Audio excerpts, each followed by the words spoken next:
সন্ধ্যা প্রায় হয়ে এলো বলে চারদিক অন্ধকার ঘনিয়ে আসছে। রক্তিম সূর্য ধীরে ধীরে ঢলে পড়ছে পশ্চিম দিকে। রুদ্র, অভ্র, শুভ্র অফিস থেকে বাড়ির উদ্দেশ্যে বের হয়ে লিফট বেয়ে নিচে নামে। শুভ্র আগে হাঁটছিল। রুদ্র ও অভ্র কোনো একটি বিষয় নিয়ে কথা বলতে বলতে একসাথে হাঁটছে। একজন বডিগার্ড শুভ্রকে আসতে দেখে গাড়ির দরজা খুলে দিল। আর তখনই সঙ্গে সঙ্গে গাড়িটি ব্লাস্ট হয়ে উপরের দিকে ওঠে, নিচে পড়ে আগুন ধরে যায়। শুভ্র গাড়িটির সামনে থাকায় আগুনের ধাপ হালকা ওর গায়ে লাগে। দুহাত দিয়ে মুখ ঢেকে ফেলে। রুদ্র, অভ্র হতভম্ব হয়ে যায়। রুদ্র শুভ্রকে টেনে পিছনের দিকে নিয়ে আসে। অফিসের স্টাফদের ছুটাছুটি শুরু হয়ে যায়। গাড়ির ভেতরে থাকা ড্রাইভার ও দরজা খুলে দেওয়া বডিগার্ডটির ঘটনাস্থানে মৃত্যু ঘটে। বডিগার্ডরা রুদ্র, শুভ্র, অভ্রদের সেফটির জন্য চারদিক ঘিরে ধরে এবং আশেপাশে নজর রাখে কে এটা করছে। ফায়ার সার্ভিসের গাড়ি সেখানে এসে উপস্থিত হয়। রাস্তার কিছু লোকজন যান বাঁচানোর জন্য দৌড়াদৌড়ি করছে। স্টাফদের ছুটাছুটি দেখে কিছু গার্ডসরা তাদের শান্ত হতে বলে। কিছুক্ষণের মধ্যেই সেখানে মিডিয়ার লোকরা এসে উপস্থিত হয়। মাইক হাতে নিয়ে জ্বলন্ত আগুন লাগা গাড়িটির দিকে ক্যামেরা ধরে নিউজ বলছে।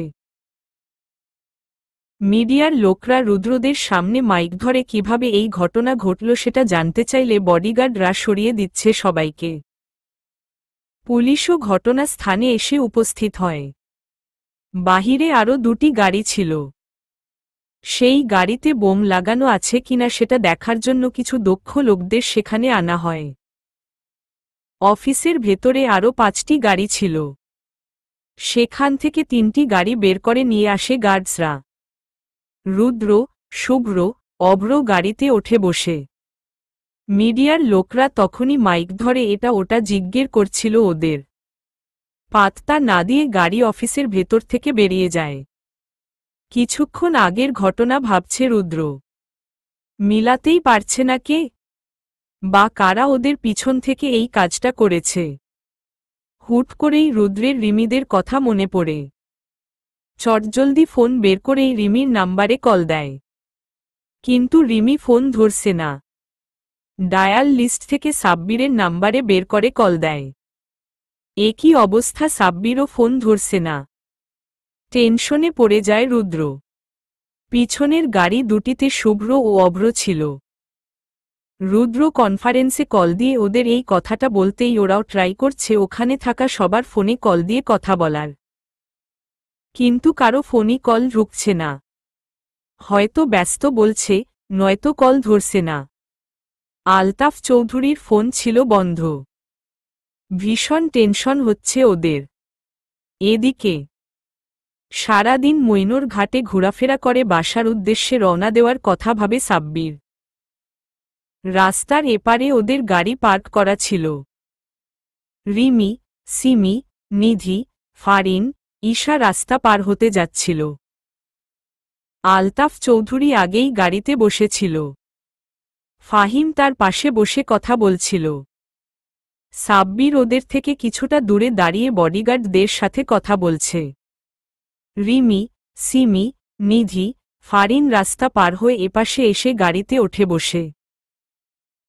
কিন্তু ঈশা কোনো একটা জিনিস স্লিপিং চেয়ারে ফেলে এসেছে বিধায় সেটা নিয়ে এসে রাস্তা পার হতে নিলে তখনই ওর নজর পড়ে একটি বড় মালবাহিত ট্রাকের উপর।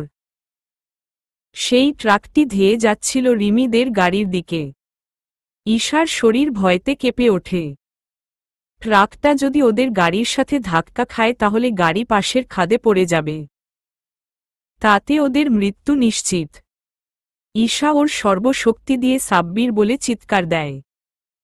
ঈশার চিৎকার শুনে সাব্বিরের পিছনে ঘুরে তাকাতেই ঈশাকে সামনের দিকে তাকাতে দেখে।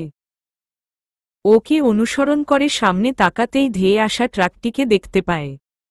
সাব্বির থমকে যায়। কি করবে বুঝতে পারছে না। জোরে চিৎকার করে বডিগার্ডদের বলে, গুলি ছুড়ো ট্রাকটির দিকে।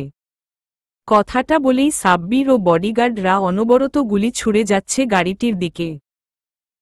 ঈশার চিৎকার ও গুলির আওয়াজ শুনে গাড়ির ভেতরে থাকা সবাই পিছনে ঘুরে তাকাতেই স্তব্ধ হয়ে যায়।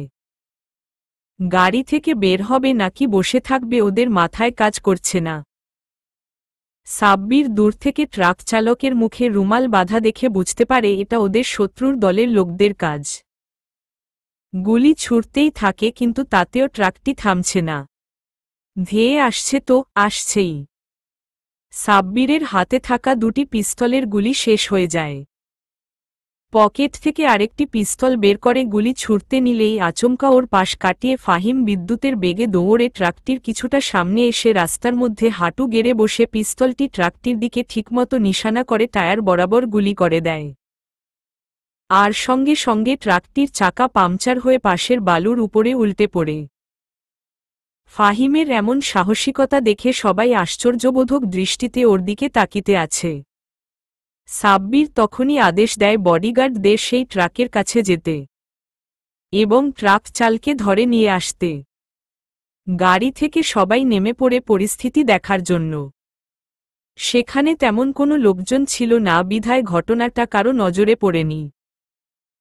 ফাহিম ওঠে একটু মুড নিয়ে দাঁড়ায়। সাব্বির দৌড়ে ঈশার কাছে যায়।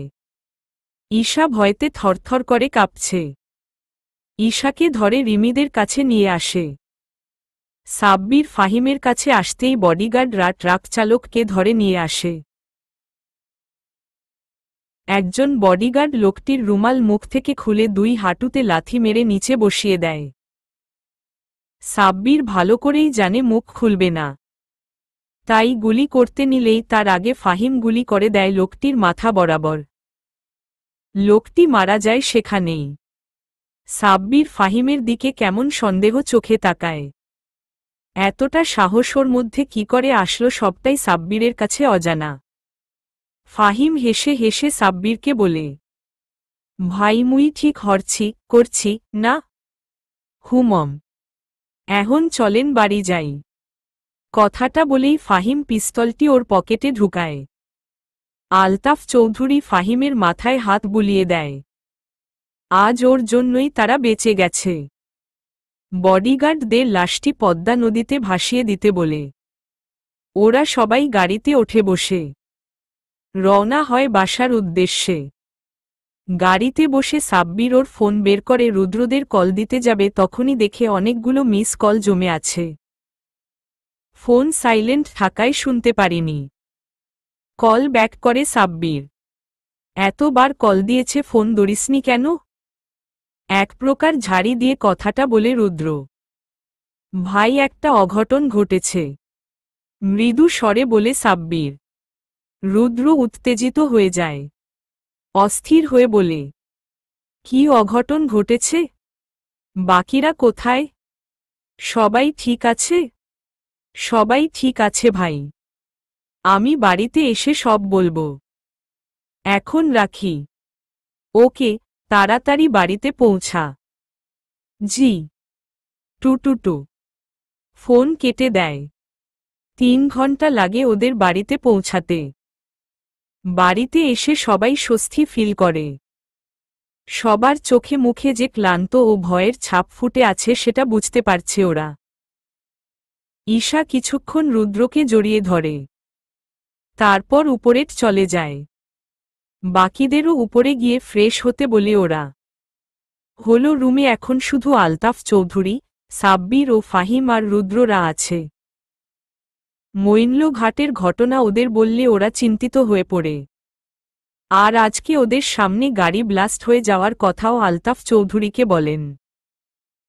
তিনি খুব চিন্তিত হয়ে যায়।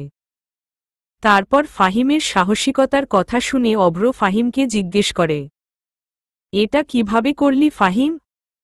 ভাই মুই সিনেমাতে দেখছি নায়করা এভাবেই গাড়ির চাকায় গুলি করে চাকা পাংচার করে দেয়, তাই মুইও এই টেকনিক অবলম্বন করছি। এরপর দেখি কাম করছে। হেসে হেসে বলে ফাহিম, তুই যা করেছিস ভালোই করেছিস। তোর জন্যই ওরা আজ বেঁচে ফিরেছে। শুভ্র বলে। ফাহিম খুশি হয়। আলতাফ চৌধুরী চিন্তিত ভঙ্গিতে বলেন, আমার হাসিখুশি পরিবারে শয়তানদের কালো ছায়া পড়েছে। আজ হয়তো আল্লাহ তার বান্দার উছিলায় তোমাদের বাঁচিয়ে দিয়েছে। সামনে কি হবে জানি না। দীর্ঘনিশ্বাস ছাড়লেন তিনি। সাব্বির আলতাফ চৌধুরীর হাতের উপর হাত রেখে বলে, দাদু তুমি টেনশন করো না, তোমার প্রেশার বেড়ে যাবে। চিন্তা মুক্ত থাকো দাদু। তারপরও যেন তিনি নিজেকে স্থির করতে পারছে না। রুদ্র আলতাফ চৌধুরীর উদ্দেশ্যে বলে, দাদু তুমি রুমে গিয়ে ফ্রেশ হয়ে রেস্ট নেও।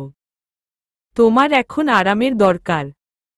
চলো দাদু মুই তোমারে রুমে দিয়া আহি। ফাহিম কথাটা বলেই উঠে দাঁড়াল।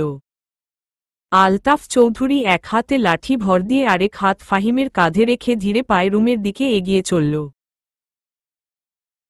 সাব্বির রুদ্রদের সাথে আরও কিছুক্ষণ কথা বলে রুমে চলে আসে। রিমি কেবল মাত্র শাওয়ার সেরে চুল মুছতে মুছতে বের হচ্ছিল ওয়াশরুম থেকে। হঠাৎই ওর হাতের টান অনুভব করে পরক্ষণেই রিমি রুদ্রের বুকের সাথে মিশে যায়। রুদ্রের এমন কাণ্ডে রিমি অবাক হয় না, বরং বুঝতে পারে এমনটা করার কারণ। রিমিও কিছুক্ষণের জন্য রুদ্রের বুকে স্থির হয়ে মাথা রেখে দাঁড়িয়ে থাকে।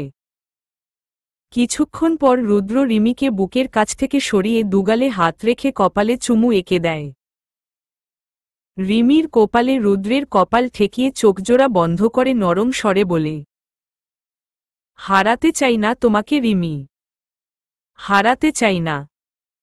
কথাটা শুনে রিমি অনেকটা খুশি হয়, কিন্তু সেটা বাহিরে প্রকার করে না। রিমি বুঝতে পারে রুদ্র ওকে কতটা ভালোবাসে। অভ্র রুমে এসে দেখে নিধি রুমে নেই। ওয়াশরুমের দরজা খুলে দেখে ওয়াশরুমেও নেই। তখনই বেলকুনি থেকে চুল ঝাড়ার শব্দ পায়। বেলকুনিতে গিয়ে দেখে নিধি ওর লম্ব ভেজা চুলগুলো তোয়ালে দিতে ঝাড়ছে। অভ্র নিধির সামনে এসেই দুহাত দিয়ে ওর বুকের সাথে জড়িয়ে ধরে। নিধি কিছুটা অবাক হলেও পরে বুঝতে পারে কেন ওকে এভাবে জড়িতে ধরেছে। নিধি চুপটি করে অভ্রের বুকের সাথে মাথা ঠেকিয়ে রাখে। অভ্র নিধিকে জড়িয়ে ধরা অবস্থায় বলে, ভয় পেয়ে গিয়েছিলাম আমি। তোমাকে হারানোর ভয় আমার মনের মধ্যে কিছুক্ষণের জন্য তীরের মতো বিঁধে গিয়েছিল। যখন তোমাকে আমি সুস্থ দেখলাম তখন আমি আমার জান ফিরে পেলাম। কোনো কিছুর মূল্যে আমি তোমাকে হারাতে চাই না। হারাতে চাই তোমাকে নিধি। নিধির চোখে অশ্রু চিকচিক করছে। এতটা ভালোবাসে অভ্র ওকে, সেটা টাজোর কথার মাধ্যমে উপলব্ধি করতে পেরেছে নিধি। প্রশান্তিতে চোখ বুজে নেয় সে। সিমি বিছানার উপর বসে মাথার চুল মুছছিল। বুঝাই যাচ্ছে এখন শাওয়ার সেরে বের হয়েছে। হুট করেই পিছন থেকে ওর হাত ধরে ফেলে শুভ্র। পিছনে ঘুরে তাকাতেই শুভ্রের মাথা ভরা চেহারা দেখতে পায় সিমি। হাত ধরার কারণটা বুঝার চেষ্টা চালিয়ে যাচ্ছে সিমি।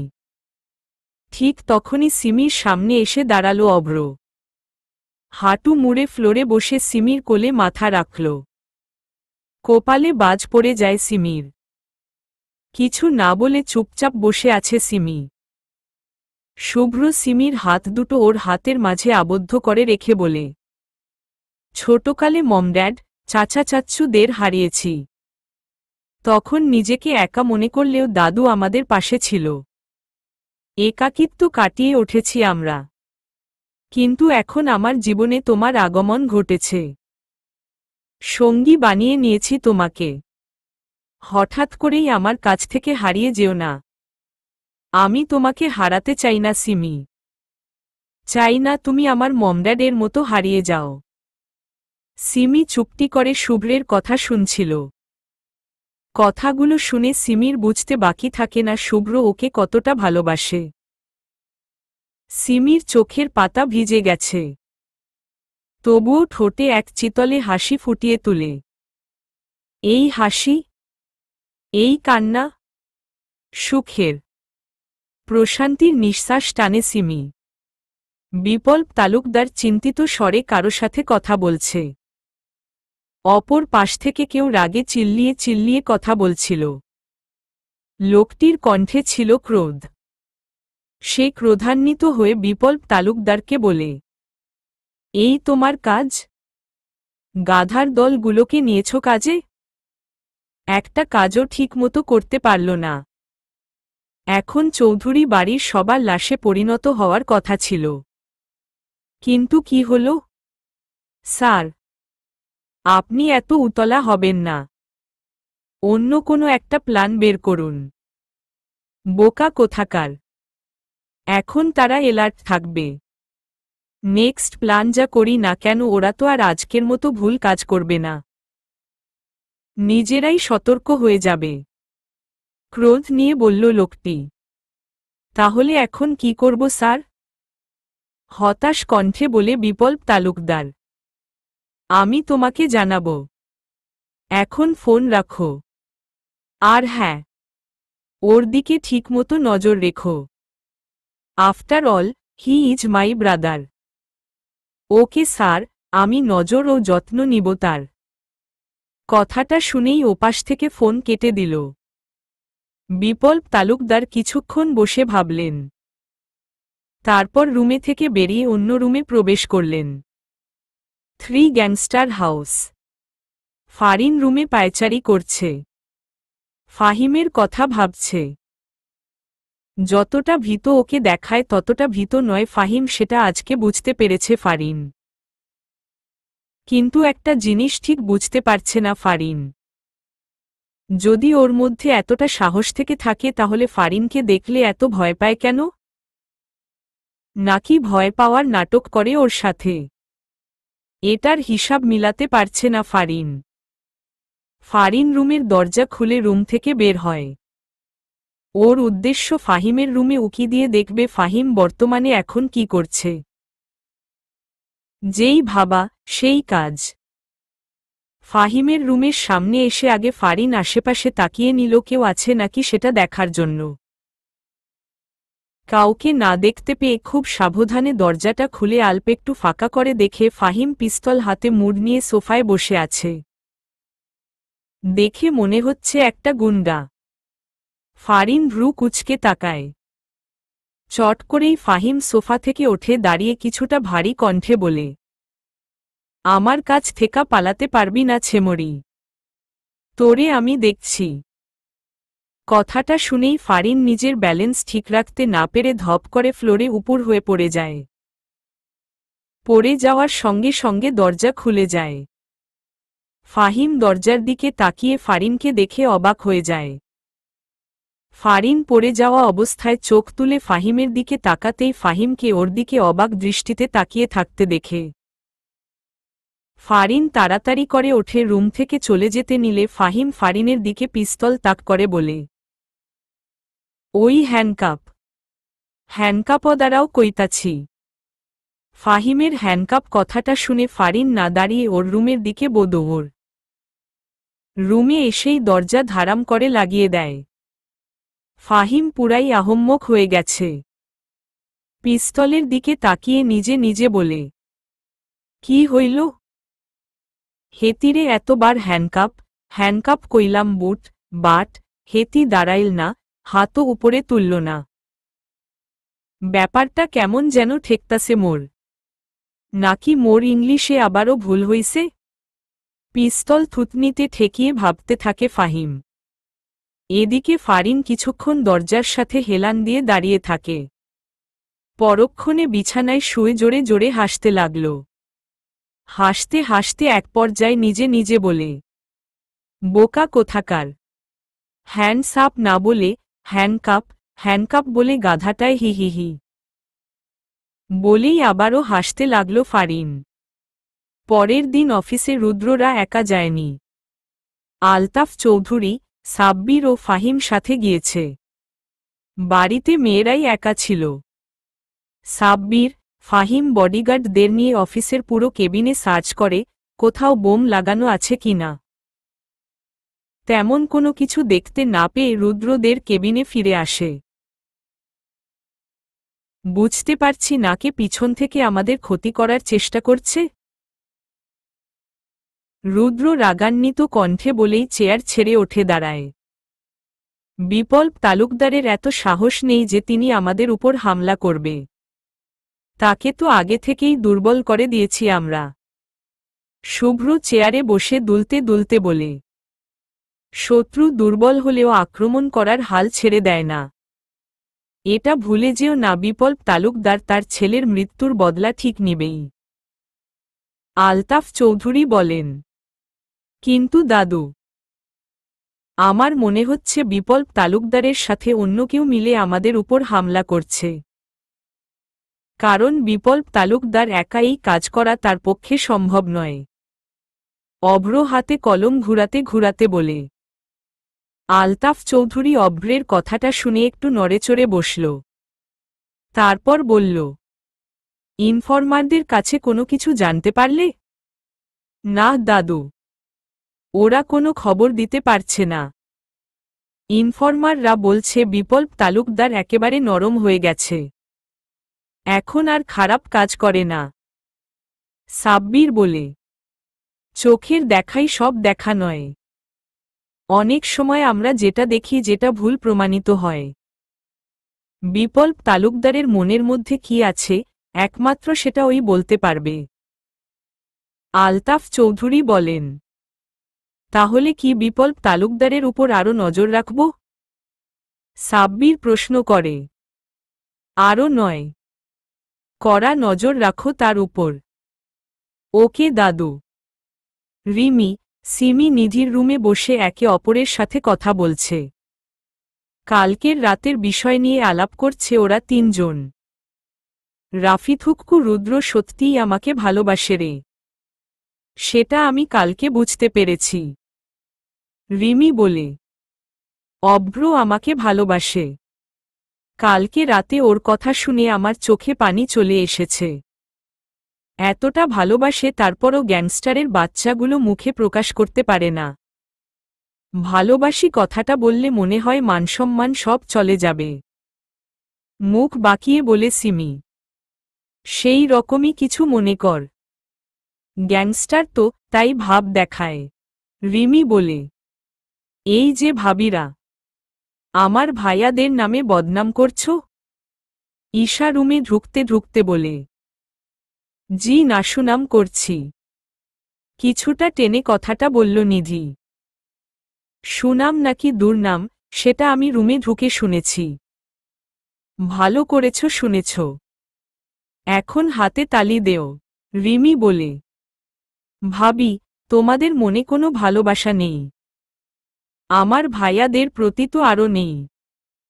ঠিক বুঝেছ, আমরা কঠির দিল লোক, মানে মেট মানুষ।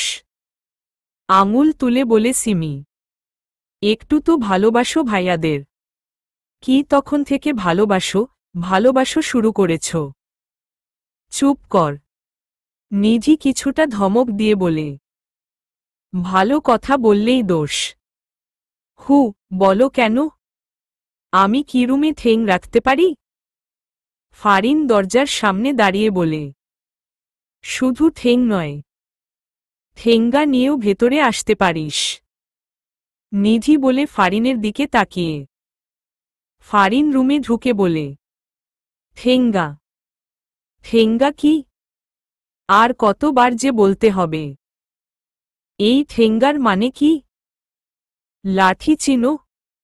রিমি বলে, হ চিনি। ঠেঙ্গা মানে লাঠি। বুঝেছ? তো কিছু বলবি নাকি? নিধি প্রশ্ন করে ফারিনকে। আকাশের অবস্থা ভালো না, মনে হয় বৃষ্টি হবে। তাই বলছিলাম, বৃষ্টিতে ভিজবা? বৃষ্টিতে ভিজার কথা বলতাছস? কালকের কথা মনে নাই? ঈশা আর ফাহিমের জন্য এখন আমরা জীবিত আছি, আর নাইলে উপরে থাকতে হতো। নিধি বলে, কালকের কথার সাথে আজকের বৃষ্টিতে ভিজার কারণ কি?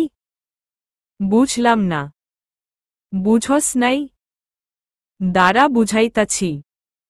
কালকে আমাগো অ্যাক্সিডেন্টের হাত থেকে বেঁচে ফিরেছি, কিন্তু আজ যদি বৃষ্টিতে ভিজি, আর এই খবর যদি ওই 3 গ্যাংস্টারদের কানে যায়, তাহলে ইন্নালিল্লাহ। গলায় হাত রেখে বলল নিধি। এত ভয় পাও কেন? দুলাভাই আসতে এখনো অনেক দেরি।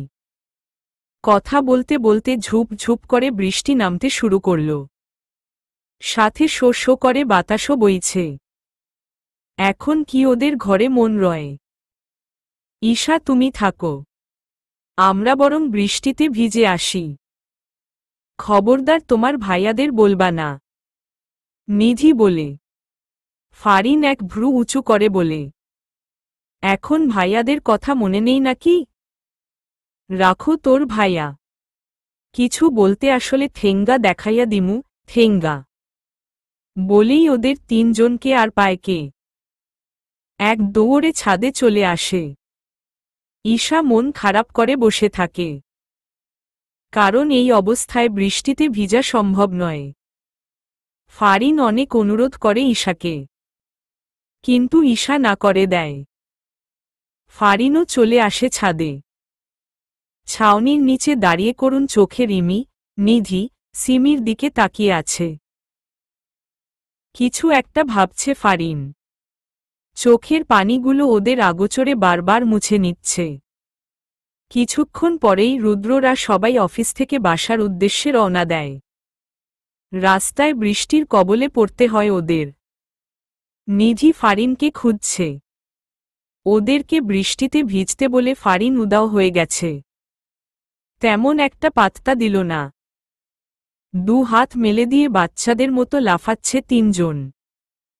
ফারিন ও জরিনা বেগম ঈশার রুমে আসে। দরজার সামনে দাঁড়াতেই ফারিন ও জরিনা বেগম ঈশার পাগলামি দেখে মুখ কালো হয়ে যায় ওদের। ঈশা হাতে একটি বেবি ড্রেস নিয়ে ওর পেটের উপর হাত রেখে একা একা কথা বলছে। দেখে মনে হচ্ছে ওর অনাগত সন্তানের সাথে কথা বলছে। ফারিন ও জরিনা বেগম যে ওর পিছনে দরজার সামনে দাঁড়িয়ে আছে সেটা ঈশা বুঝতে পারেনি। জরিনা বেগম তার ছেলের কথা মনে করে নিজের মনকে শক্ত করে। রুমে প্রবেশ করতে নিলে ফারিন জরিনা বেগমের এক হাত পিছনে থেকে ধরে ফেলে অশ্রুসিক্ত চোখে ওর মার দিকে তাকায়। মেয়ের চোখে অশ্রু দেখে তিনি কিছুক্ষণের জন্য চুপ করে দাঁড়িয়ে থাকলেও পরক্ষণে আস্তে করে ফারিনের হাত সরিয়ে ফেলে। আর একটু ভেতরে প্রবেশ করতেই বাহির থেকে গাড়ির হর্ন বাজার শব্দ হয়।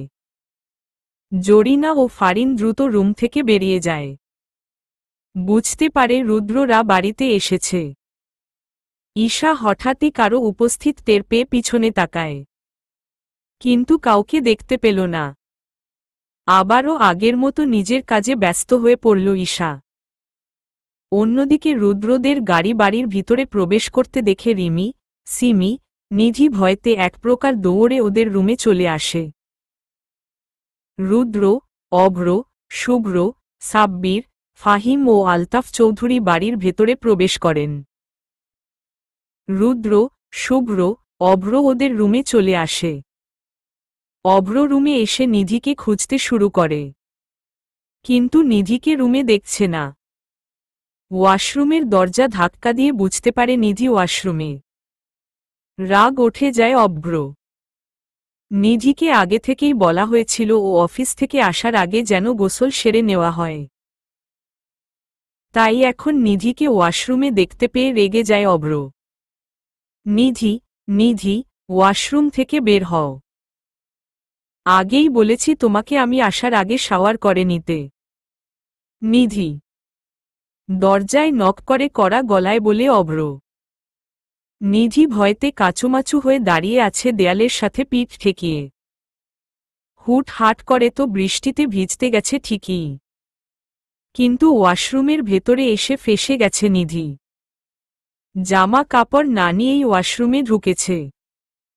এখন কি করবে ভেবে পাচ্ছে না নিধি। নিধি বের হচ্ছ না কেন? ভালোভাবে ফেঁসেছে নিধি। এখন কাঁদতে ইচ্ছে করছে। নিজের উপর রাগ হচ্ছে প্রচুর। আর এদিকে অভ্র তো দরজায় করাঘাত করেই যাচ্ছে। এবার নিধির রাগ হচ্ছে। পরের বার দরজার করাঘাত করতে যাবে ঠিক সেই সময় নিধি চট করে দরজা খুলে তীক্ষ্ণ দৃষ্টিতে অভ্রের দিকে তাকায়। অভ্রের রাগ নিমিষেই পানি হয়ে যায় নিধির রাগ দেখে। নিধি একদম রাগে অগ্নিশর্মা হয়ে দাঁড়িয়ে আছে। এক পা ওয়াশরুমের বাহিরে রেখে অভ্রের বুকের উপর এক হাত রেখে ধাক্কা দিয়ে 2 কদম দূরে সরিয়ে রাগী কণ্ঠে বলে, হাড় গরুর মতো চেঁচাচ্ছেন কেন? ওয়াশরুম কি আপনার একার? অফিস থেকে এসেই ওয়াশরুমে যাওয়ার জন্য পাগল হয়ে যান কেন? ওয়াশরুমে কি গুপ্তধন সম্পদ রেখে গেছেন যে এসেই চেক করতে হবে কেউ নিয়ে গেছে কিনা? ফিরামিরা আবার যদি চিল্লাইছেন না তাহলে থেঙ্গা। কথাগুলো এক নিঃশ্বাসে বলে আলমারি থেকে কাপড় বের করে নিয়ে ওয়াশরুমে ঢুকে অভ্রের মুখের উপর দরজা ধুম করে লাগিয়ে দিল। এতক্ষণ অভ্র ঘোরের মধ্যে ছিল। দরজা লাগানোর শব্দে ঘোরটা কেটে গেল। অভ্র ভাবতেই পারছে না নিধি ওকে এভাবে কড়া কড়া কথা শোনাবে, তাও আবার ওয়াশরুম থেকে বের হবার কথা বলার কারণে। সে বোকা হয়ে গেছে পুরা। রিমি শাওয়ার বন্ধ করে টাওয়াল হাতে নিতে যাবে তখনই ওর মনে পড়ে তাড়াহুড়োর জন্য টাওয়াল বাদে জামাকাপড় নিয়ে ওয়াশরুমে এসেছে। এখন মুখে আঙুল রেখে ভাবতে থাকে, রুদ্রের গাড়ি তো অনেক আগেই বাড়ির ভেতরে প্রবেশ করেছে। রুমে কি এখনো আসেনি নাকি? আসলে তো এতক্ষণে ওয়াশরুম থেকে বের হতে বলতো, আর নাইলেও 10 বার। মেবি আসে নাই, একটু উকি মেরে দেখি। কথাটা বলেই দরজা খুলে উকি মেরে রুমের চারদিক দেখতে লাগল রুদ্র আছে কিনা। রুদ্রকে না দেখতে পেয়ে রিমি পা টিপে বের হয়ে আলমারির সামনে এসে দাঁড়ায়। বিছানার উপর থেকে তোয়ালে নিতে যাবে তখনই পিছন থেকে কেউ ওর কাঁধে হাত রাখে। রিমি চমকে ওঠে। টাওয়াল হাতে নিয়ে পিছনে থাকা ব্যক্তিটির উপর তোয়ালে দিয়ে বারবার মারতে মারতে থাকে। চট করেই রুদ্র ওর হাত ধরে ফেলে বলে, রিমি আমি। রিমি রুদ্রর কণ্ঠ শুনে শান্ত হয়। হাত ছাড়িয়ে নিয়ে পিছিয়ে গিয়ে আলমারির সাথে মিশে দাঁড়ায়। রুদ্রের ঠোঁটে দুষ্ট হাসি ফুটে ওঠে। রিমি রুদ্রের দিকে চোখ বড় বড় করে তাকিয়ে তোতলিয়ে বলতে লাগল, আপনি? রুদ্র রিমির দিকে একবার ভালো করে চোখ বুলিয়ে নেয়। ভেজা কাপড়, ভেজা চুলগুলো, তার উপর কপাল বেয়ে ফোঁটা ফোঁটা পানি ঝরছে। বেশ স্নিগ্ধ লাগছিল রিমিকে। রুদ্র উত্তর দেয়, ইয়াপ। আমি? এতক্ষণ কোথায় ছিলেন? তোমার পিছনে। পিছনে? অবাক হয়ে জিজ্ঞেস করে রিমি। জি, রুমে এসে দেখি তুমি রুমে নেই। বারান্দায় খোঁজ করতে গেলাম, সেখানেও নেই। বারান্দা থেকে রুমে এসে দেখি তুমি পা টিপে টিপে ওয়াশরুম থেকে বের হচ্ছ। তাই আমিও পা টিপে তোমার পিছনে এসে দাঁড়ালাম। এবার বলো, এই ভেজা অবস্থায় কোথায় যাচ্ছিলে? রিমি আগের ন্যায় তোতলিয়ে বলতে আরম্ভ করল, টাটাটা। টাটা কি?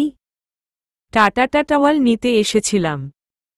তো নেও, স্বাভাবিক ভঙ্গিতে বলে রুদ্র। কথাটা শুনেই টাওয়াল বিছানার উপর থেকে নিয়ে রিমি দৌড়ে ওয়াশরুমের ভেতরে ঢুকে দরজা বন্ধ করতে নিলে দেখে দরজা বন্ধ হচ্ছে না। রিমি বারবার চেষ্টা করছে, কিন্তু দরজা বন্ধ করতে পারছে না। দরজার সামনে কিছু একটা আটকে আছে মনে করে রিমি উকি মেরে দরজার সামনে তাকাতেই দেখে রুদ্র এক পা দরজার সামনে দিয়ে স্ট্রেচুর মতো 2 হাত বগলদাবা করে দাঁড়িয়ে আছে। রিমি রুদ্রের চোখের দিকে তাকাতেই রুদ্র 2 ভ্রু উঁচু করে, যার মানে কি? গেছে রিমি ফেঁসে। রিমিকে যে আজ তিমি করে ফেলবে রুদ্র এটা ভালো করেই বুঝতে পেরেছে রিমি। তারপরও রিমি দরজা জোরে জোরে ধাক্কাচ্ছে লাগানোর জন্য। কিন্তু রুদ্র দাঁড়িয়ে আছে তো দাঁড়িয়েই আছে। সরে যাওয়ার নাম গন্ধও নেই। রিমি এক প্রকার দরজার সাথে যুদ্ধ শুরু করে দিয়েছে। রুদ্রের এটা দেখে বেশ হাসি পাচ্ছে। হাত দিয়ে ওর গায়ের শার্টের বোতামগুলো খুলে দিল। দরজায় হাত রেখেই দরজা খুলে ফেলল রুদ্র। রিমি ভয় পেয়ে 2 পা পিছিয়ে যায়। রুদ্র ওয়াশরুমের দরজা লক করে দিল। যেটা দেখে রিমি পুরা হতবাক হয়ে যায়। রিমি পিছাতে নিলে রুদ্র রিমিকে আর পিছাতে না দিয়ে ওর কাছে টেনে নিয়ে আসে। শাওয়ার ছেড়ে দিয়ে দুজনেই একসাথে ভিজতে থাকে। রিমি আগেও বৃষ্টিতে একবার ভিজেছে। এখন আবার শাওয়ার অন করার পর শীত লাগছে ওর। এক তো রুদ্রের কাছে আসার কারণে বুক দরফর করছে, তার মধ্যে শীত লাগছে। রুদ্র ধীরে ধীরে রিমির প্রতি আকৃষ্ট হতে লাগল। পিছন দিকে ঘুরিয়ে পিঠের উপর থেকে আলতো করে চুল সরিয়ে গলায় ডিপ কিস করল। রিমির চোখের পাতা আনমনেই বন্ধ হয়ে আসে। পিছন দিক থেকে পেটের উপর হাত রেখে রিমিকে আরেকটু কাছে নিয়ে আসে। রুদ্র নিজের কন্ট্রোল হারিয়ে ফেলে রিমির ঘাড়ে, গলায় ঠোঁট বুলাচ্ছে। রিমি চোখ বন্ধ করে নিয়ে ওড়না হাতের মুঠোয় চেপে ধরে। কিছুক্ষণ পর রুদ্র রিমির কানে কাছে মুখ নিয়ে ফিসফিস করে বলে, আমার হয়ে যাও রিমি। কথাটা শোনা মাত্রই রিমি চোখ মেলে তাকায়। শরীর হাত পা কাঁপতে থাকে ওর। রুদ্রের থেকে কিছুটা দূরে সরে দাঁড়ায়। রুদ্র রিমির উত্তর পেয়ে যায়। এক বুক অভিমান নিয়ে দরজা খুলে বের হয়ে যায় রুদ্র। রিমি কিছুক্ষণ মৌন হয়ে দাঁড়িয়ে থাকে। তারপর পিছনের দিকে গিয়ে শাওয়ারের নিচে দাঁড়িয়ে চোখ বন্ধ করে রাখে। মনে মনে বলে, আমাকে ঠকিয়ে বিয়ে করেছেন আপনি। এত তাড়াতাড়ি এটা কিভাবে আমি ভুলে যাব? কষ্ট তো আপনাকে আরও পেতে হবে রুদ্র। জানি আমাকে ভালোবাসেন। আমিও দেখতে চাই আপনি কতটুকু কষ্ট সহ্য করতে পারেন। সিমি কোনোরকম শাওয়ার শেষ করে ওয়াশরুম থেকে বেরিয়ে আসে। ভেজা কাপড়গুলো ওয়াশরুমের ভেতরেই রেখে আসে। চুল ভালো করে মুছতে পারিনি বিধায় চুল থেকে টপ টপ করে পানি পড়ছে। বাহিরে তখনও বৃষ্টি পড়ছিল।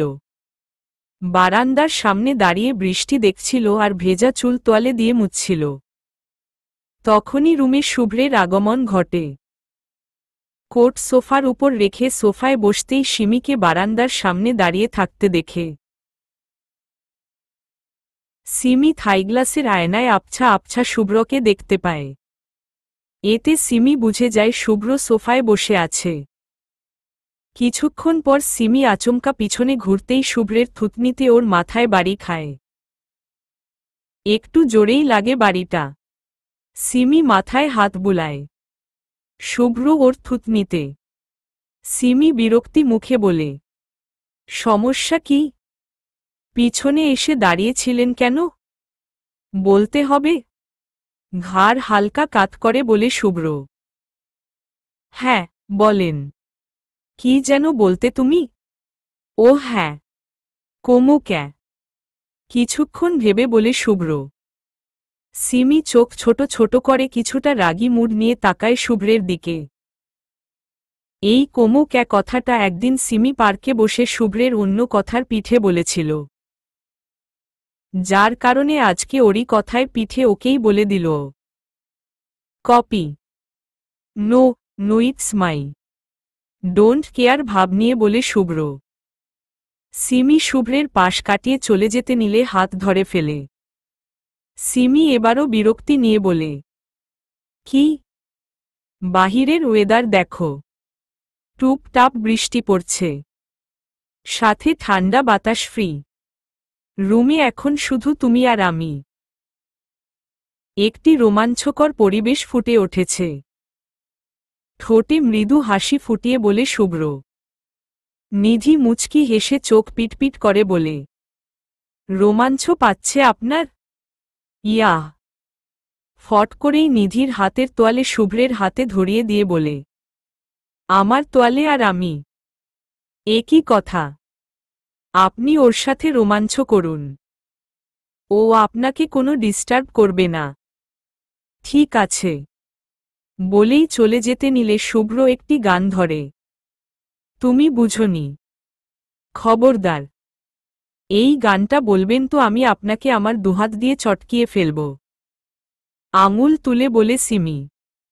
শুভ্র ভ্রু কুঁচকে অবাক হয়ে বলে, হোয়াট? চটকিয়ে কি? লবণ কম আছে। কোথায়? আপনার মধ্যে। হোয়াট? জোরে বলে। সিমি জোরে চিল্লিয়ে বলে, জানি না। ঠেঙ্গা। বলেই রুম থেকে বের হয়ে যায়। শুভ্র তখনও কপাল কুঁচকে দাঁড়িয়ে আছে। সিমি একটু আগে চটকিয়ে লবণ কম কি বলেছে বুঝতে পারছে না শুভ্র। আবার যাওয়ার আগে ঠেঙ্গো নামের একটি ওয়ার্ডও বলে গেছে। সিমির আজগবি কথাগুলো মাথার মধ্যে ঢুকছে না শুভ্র। নিজে নিজেই বলে, হোয়াটএভার। মা, আমার দ্বারা এটা করা কিছুতেই সম্ভব নয়। কান্না করে বলে ফারিন, আমাদের কিছু করার নেই। যে করেই হোক আমাদের কাজ সম্পূর্ণ করতেই হবে। জরিনা বেগম কিছুটা কড়া গলায় বলেন, কিভাবে করব মা? তুমি দেখেছ সবকিছু নিজের চোখে। ফারিন, আমরা নিরুপায়। আমাদের কিছুই করার নেই। আমি পারব না মা। আমি পারব না। কান্না করতে করতে ফ্লোরে বসে পড়ে ফারিন। জরিনা বেগম রুম থেকে বেরিয়ে যায়। ফারিন বিছানার উপর মাথা রেখে একাধারে কেঁদে যাচ্ছে। হতাশ, নিরুপায় তারা। না আছে তাদের কিছু করার। না আছে জমে থাকা কষ্টগুলো কাউকে বলার। সব কিছুই গোলকধাঁধার মধ্যে আটকে গিয়েছে।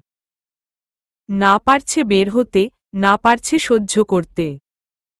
ভাবি, ও ভাবিরা গেলা কই? জোরে চিল্লিয়ে ডাকতে ডাকতে হলো রুমে এসে দাঁড়ালো ফাহিম। রিমি, সিমি, নিধি, ফারিন হলো রুমের সোফায় বসা ছিল। ফাহিম সেটা খেয়াল করেনি। আরে ভাবি, ওই কানা। এমমে, এদিকে তাকা। তোমার সামনে বসে রইছি।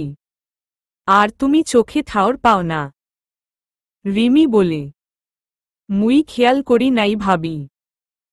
দাঁত কেলিয়ে চোখ থেকে সানগ্লাস খুলে বলে ফাহিম। তা দেখবে কি করে? কালো সানগ্লাস পরে অন্ধ হয়ে গেছে। ফারিন পিঞ্চ মেরে বলে। ফাহিম টেরা চোখে ফারিনের দিকে তাকিয়ে রিমিদের উদ্দেশ্যে বলে, ভাবি আহো, তোমাগো লগে আমি টুক টুক করমু। রিমি, সিমি, নিধি একসাথে বলে, কি টুক টুক? ঈশা হেসে হেসে সিঁড়ি বেয়ে নিচে নামতে নামতে বলে, টুক টুক না, ওটা টিকটক হবে। হয়, হয় ওইটাই। মাথা নাড়িয়ে বলে ফাহিম। রিমি, সিমি, নিধি হাসে। ফারিন ভাব নিয়ে বলে, ঠিক মতো বলতে পারে না, সে কিনা আবার টিকটক করবে। ফাহিম মেকি রাগ নিয়ে বলে, ভাবি হেতিরে কিছু কও। হেতির লগে কিন্তু মুই কোনো কথা কই না। আপু, আমিও কারো সাথে কথা বলি না। আমি নিজের সাথে নিজে কথা বলি। ডোন্ট কেয়ার ভাব নিয়ে বলে ফারিন। এ হহ। কলা চিনেন কলা? আপনি কলা হরেন করেন। ফাহিম বুড়ো আঙুল দেখিয়ে বলে ফারিনকে। ফারিন চোখ পাকিয়ে তাকায় ফাহিমের দিকে। ওইভাবে তাকাইয়া লাভ নাই। গিল্লা খাইতে পারবেন না। আমি মেলা ডাঙর, বড়। আমি বলিনি আপনাকে গিলে খাব। দাঁত কটমট করে বলে ফারিন। কওয়া লাগে না, আপনার মন্দায় কি চায় জানি। আপু কিছু বলো তারে। নিধির দিকে তাকিয়ে বলে। ফাহিম থামো এবার। আর তুইও থামো ফারিন। থামলাম আহো ভাবি, টুক টুক করমু। ঈশা বলে, কিসের অভিনয় করবি? চোরের নাকি ডাকাতের? দিতে মোর আগের কামলার কাজের কথা মনে করাইয়া। মনে মনে বলে ফাহিম, আমি শুনেছি তুই নাকি এই বাড়িতে চুরি করতে ঢুকেছিলি? ঈশা ভ্রু উঁচু করে হেসে হেসে বলে, আগের দিন কথা বাঘে খাইয়া হালাইছে, হেইয়া মনে করেন কে এখন? ফাহিম দুহাত জাগিয়ে বলে, হঠাৎ কইরা মনে পড়ে গেল, তাই বললাম। হেসে হেসে বলে ঈশা, চোরের কথাতে মনে পড়ল আমরা আগে যেখানে কাজ করতাম সেখানেও একটা চোর ছিল। বেটায় হোটেল থেকে খাবার জিনিসপত্র চুরি করত। একদিন সবাই মিলে ধরে ইচ্ছামতো ধোলাই দিয়েছি। তারপরে আর চোর বেটা হোটেলে আসেনি। সিমি বলে, ফাহিমের আর বুঝতে বাকি থাকে না এরাই সেই মেয়েরা।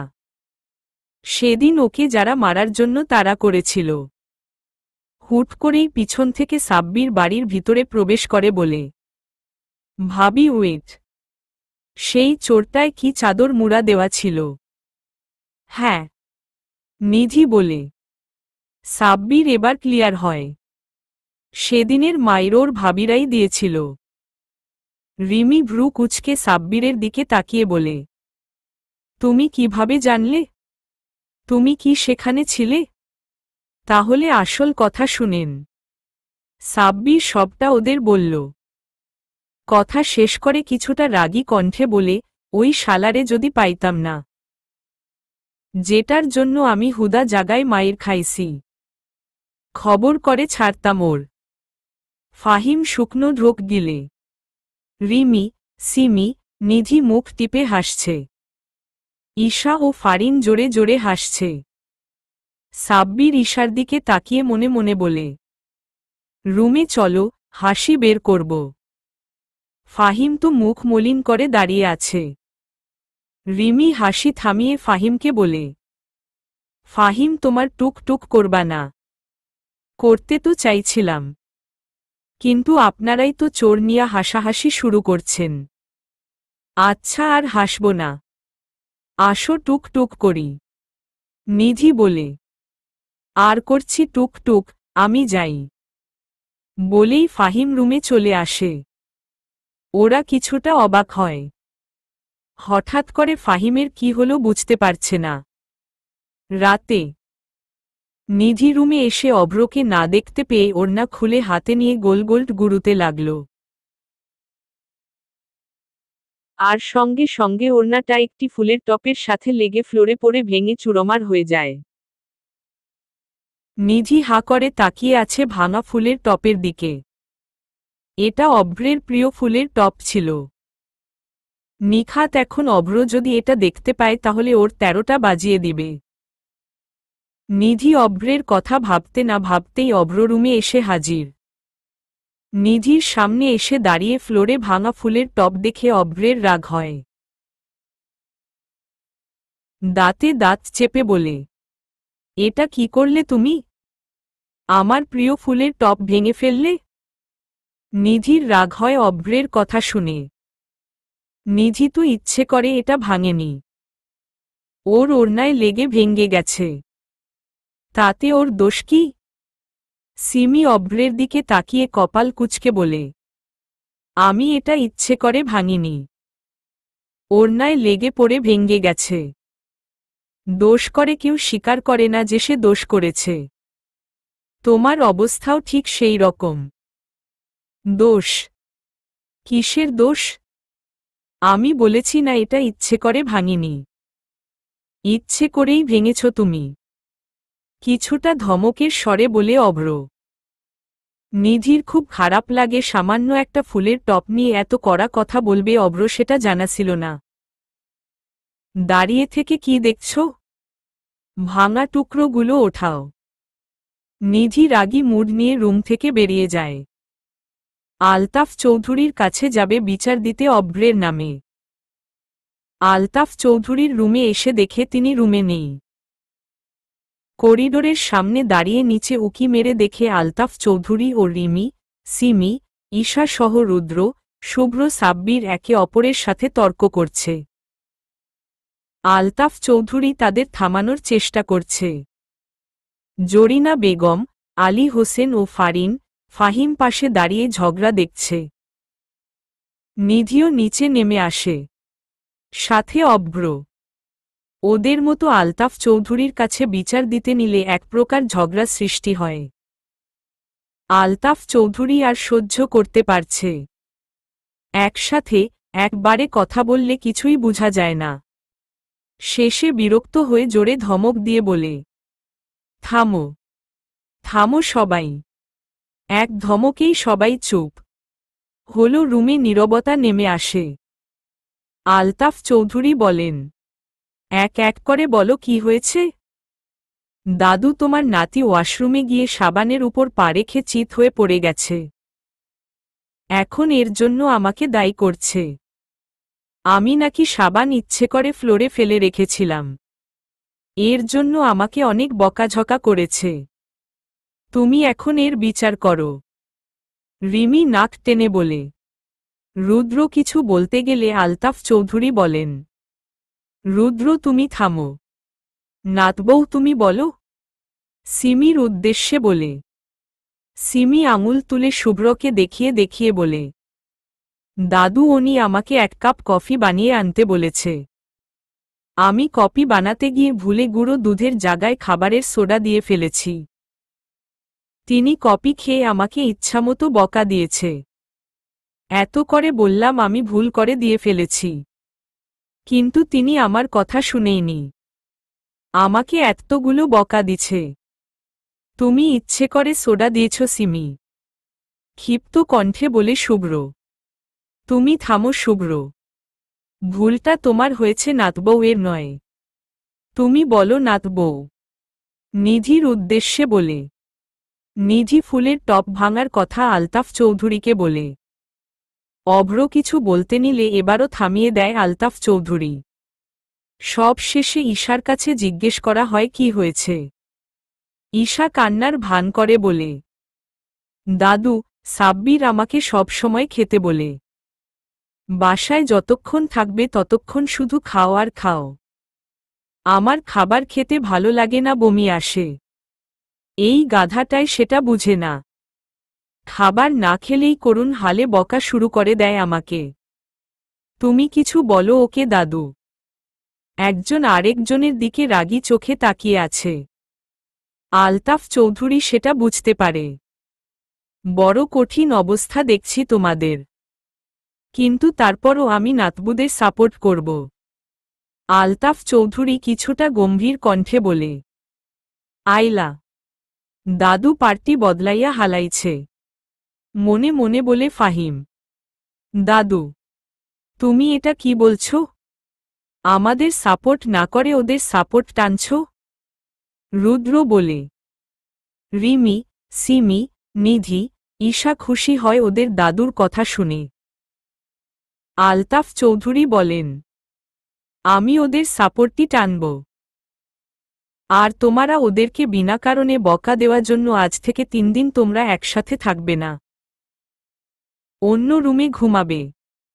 এই 3 দিন ওরা ওদের স্বাধীন মতো চলবে। তোমরা ওদের কিছু বলতে পারবে না। 3 দিন পর আবার একসাথে থাকবে। এটাই তোমাদের 4 জনের শাস্তি। দাদুর কথাটা শুনে মনে হলো ওরা 4 জন ঝাটকা খেল।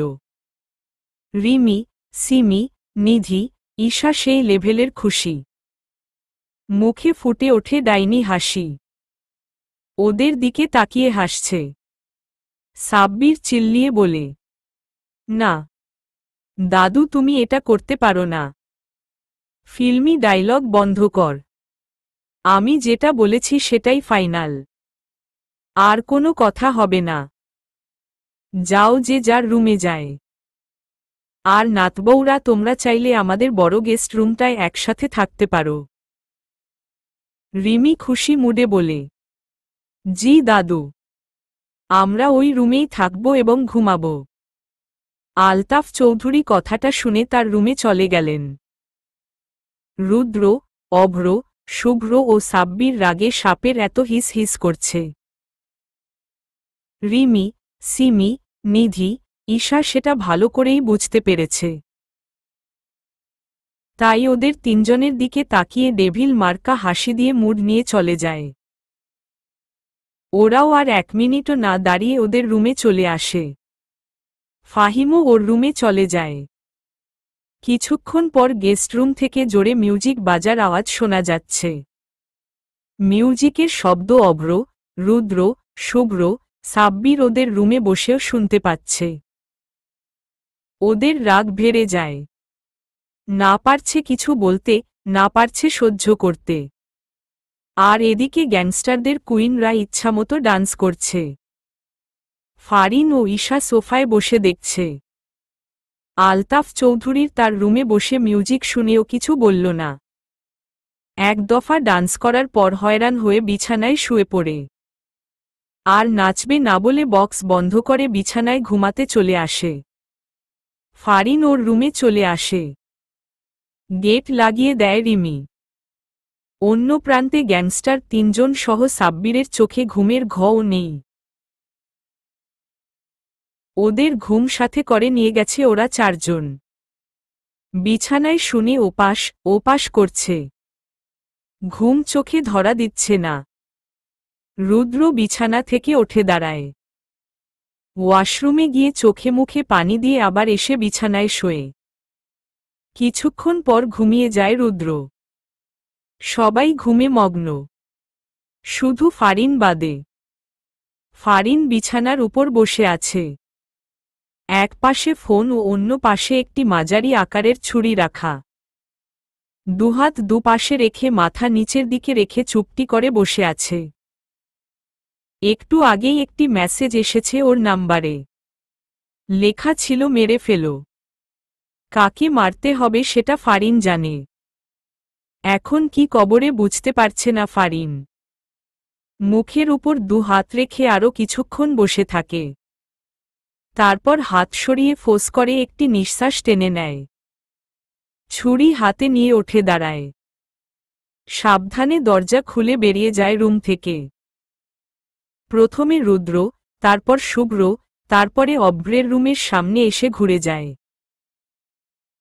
প্রথম দিন যখন ফারিন এই বাড়িতে আসে, তখন ওদের 3 ভাইয়ের চেহারা ঠিক এত চিনে রাখার জন্য বারবার ওদের দিকে তাকাত। আর এখন চিনে ফেলেছে ওদের। কিন্তু ফারিন ওদের রুম থেকে ঘুরে আবার নিজের রুমের সামনে এসে দাঁড়ায়। মাথার চুলগুলো ছেড়ে দিয়ে আবার 2-3 পা হেঁটে ভুতিয়ার রূপ নিয়ে ফাহিমের দরজার সামনে এসে দাঁড়ায়। আস্তে করে 2 বার নক করল দরজা। ফাহিম গভীর ঘুমে মগ্ন থাকায় টের পায়নি। ফারিন এবার আরেকটু জোরে করাঘাত করল। খট করে ফাহিমের ঘুম ভেঙে যায়। ঘুম ঘুম চোখে ওঠে বসে। খেয়াল করে বুঝার চেষ্টা করে শব্দটা কোথা থেকে আসছে। তখনই আবার দরজায় শব্দ হয়। ফাহিম টেবিল লাইট জ্বালিয়ে বিছানা থেকে নেমে হাই তুলতে তুলতে গেট খুলে দেয়। গেট খুলে ফারিনকে চুল ছাড়া, হাতে ছুরি নেওয়া অবস্থায় চোখ বড় বড় করে ওর দিকে তাকিয়ে থাকতে দেখে ফাহিমের ঘুমের রেশ কেটে যায়। ফাহিম চোখে ভুল দেখছে ভেবে চোখ 2 হাত দিয়ে কচলিয়ে পিটপিট করে ফারিনের দিকে তাকাতেই ফারিন ছুরি হাতে ফাহিমের উপর আক্রমণ করে দেয়। ফাহিম নিজেকে রক্ষা করার জন্য চিৎকার না দিয়ে আগেই ছুরি নেওয়া হাত ধরে ফেলে। ফারিন এটা দেখে অন্য হাত দিয়ে ফাহিমের হাত সরিয়ে নিতে চাইছে। ফাহিম এই হাতও ধরে ফেলে এবং সুযোগ বুঝে ফারিনের হাত থেকে ছুরি মাটিতে ফেলে দিয়ে 2 হাত পিছনের দিক নিয়ে বিছানার সাথে মাথা চেপে ধরে। ফারিনের হাত ওর পিঠের সাথে চেপে ধরেছে বিধায় আর শক্তি প্রয়োগ করতে পারছে না। ফাহিমের কাছে হেরে যায়। ফাহিম প্রথমে নিজেকে শান্ত করে। এতক্ষণ ওর সাথে যুদ্ধ করতে গিয়ে হয়রান হয়ে গেছে। কিছুক্ষণ শ্বাস নিয়ে তারপর ফারিনকে বলে, মোরে ছুরি দিয়া মারতে আইছেন কিল্লাই? মুই কি হরছি? ফারিন ফাহিমের কথার উত্তর দিচ্ছে না। হাত ছাড়ানোর জন্য ছোড়াছুড়ি করছে। নড়াচড়া না কইরা সত্য কথা কন, আর নাইলে মুই কিন্তু। কিন্তু কি? রেগে বলে ফারিন। দেহেন, আমি কিন্তু জানি আপনি প্রথম প্রথম মোড়ে ভূতের ভয় দেখাইছেন ক্যা। ফারিন চুপ করে এখনো ছোড়াছুড়ি করছে। নিধি ভাবি কইছে আপনি নাকি যাদের পছন্দ করে না তাদের নিজের কাছ থেকে দূরে সরাবার জন্য ভূতের মতো নাটক করেন, যাতে হেতিরা আপনাকে ভূতে ধরছে মনে কইরা দূরে থাকতে পারে। ফাহিম থেমে আবার বলে, মুই চাইলে এর জন্য আপনারে জন্মের শিক্ষা দিতে পারতাম, কিন্তু মুই এইডা হরি নাই, কারণ মুই প্রথম দেহায় আপনারে ভালোবাইসা হালাইছিলাম। ফারিন এবার শান্ত হয়ে যায়, ছোড়াছুড়ি বন্ধ করে চুপ করে থাকে।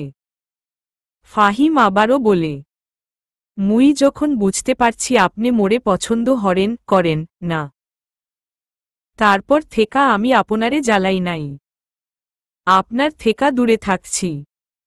কিন্তু আপনি এখন আমারে মারতে আইছেন ক্যা? মুই তো আপনার কোনো ক্ষতি করি নাই। ফারিনকে স্থির থাকতে দেখে ফাহিম হাত ছেড়ে দেয়। ফারিন আস্তে করে উঠে দাঁড়ায়। ফাহিম ফারিনের দিকে একদৃষ্টিতে তাকিয়ে থাকে। ফারিনও তাকিয়ে থাকে ফাহিমের দিকে। কিছুক্ষণ পর ফারিন ফাহিমের গালে জোরে একটি থাপ্পড় দিয়ে ক্ষুব্ধ কণ্ঠে বলে, আমাকে ভালোবেছিস, এটাই তোর বড় ভুল। খুন করে ফেলব যদি তুই আমার দিকে তাকিয়েছিস তো। দূরে থাকবি আমার কাছ থেকে। কথাগুলো বলেই ফারিন চলে যায় ওর রুমে। ফাহিম মাথা নত করে দাঁড়িয়ে আছে। হাত থেকে হালকার উপরে ছুরিটা পড়ে যায় ফ্লোরে। পাথরের মতো দাঁড়িয়ে থাকে ফাহিম। যাকে ভালোবেসেছিল তার মনের মধ্যে যে ওর প্রতি বিষ ছিল সেটা ওর জানা ছিল না, যার দরুন এই গভীর রাতে টোকে মারতে এসেছে। ফাহিম ধীরে চোখজোড়া বন্ধ করে নেয়। সেখানেই হাঁটু গেড়ে বসে পড়ে ভাবতে থাকে কেন এই দুনিয়াতে বেঁচে আছে, কেনই বা ছোটকালে ওর মৃত্যু হয়নি। এই দিনটি দেখার জন্য জীবনের প্রথম কোনো মেয়েকে এতটা ভালোবেসেছিল ফাহিম। আজ তার কাছ থেকে এতটা কঠোর কথা শুনতে হল। চোখ থেকে পানি পড়ছে না ওর, শুধু পাথরের মতো চুপটি করে বসে আছে। সারা রাত এভাবেই পার করে দেয় ফাহিম। রৌদ্রে 6টা জানালা ভেদ করে রুমের ফ্লোরে এসে পড়ে। সারা রাত ভেবেছে ফাহিম, নিজের মনকে সান্ত্বনা দিয়েছে। চোখ জোড়া লাল হয়ে আছে ওর। চোখ জোড়া 2 হাত দিয়ে কচলিয়ে ওঠে বাথরুমে চলে যায়। 9টা বাজতে চলল। এখনো রিমি, সিমি, নিধি, ঈশা ঘুম থেকে ওঠেনি। রুদ্র, অভ্র, শুভ্র আর সাব্বির অফিসে যাওয়ার জন্য রেডি হয়ে নিচে আসে। নাস্তা না করেই চলে যায় অফিসে। আলতাফ চৌধুরী রাগী মুড নিয়ে তার রুম থেকে বের হন। তিনি হয়তো কোনো কারণে রেগে আছেন। রুমে এসে দেখে কেউ এখনো ঘুম থেকে ওঠেনি। রাগ আরও দ্বিগুণ বেড়ে যায়। হাতে গান নিয়ে রুমের ঝাড়বাতির দিকে গুলি ছুড়ে। সঙ্গে সঙ্গে ঝাড়বাতি ফ্লোরে পড়ে ভেঙে চুরমার হয়ে যায়। এমন বিকট শব্দে ঘুম থেকে দরফরিয়ে ওঠে বসে ওরা 4 জন। সার্ভেন্টরা এসে মাথা নত করে দাঁড়ায় আলতাফ চৌধুরীর সামনে। রিমি, সিমি, নিধি, ঈশা কোনো কথা না বলেই এক প্রকার দৌড়ে নিচে আসে। এসে দেখে ঝাড়বাতি ফ্লোরে পড়া।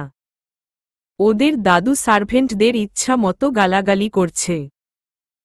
ফট করেই ফাহিম রুম থেকে বেরিয়ে আলতাফ চৌধুরীর সামনে উপস্থিত হয়। বলে, ও দাদু, হইছেডা কি? পুরা বাড়ি মাথার উপর নিয়া নাচতাছ ক্যা?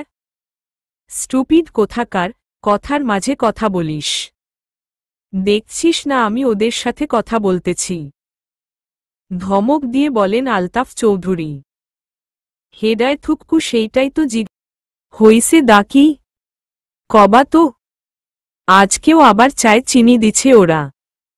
বুঝছি আর কওয়া লাগতো না, আমি দেখতাছি।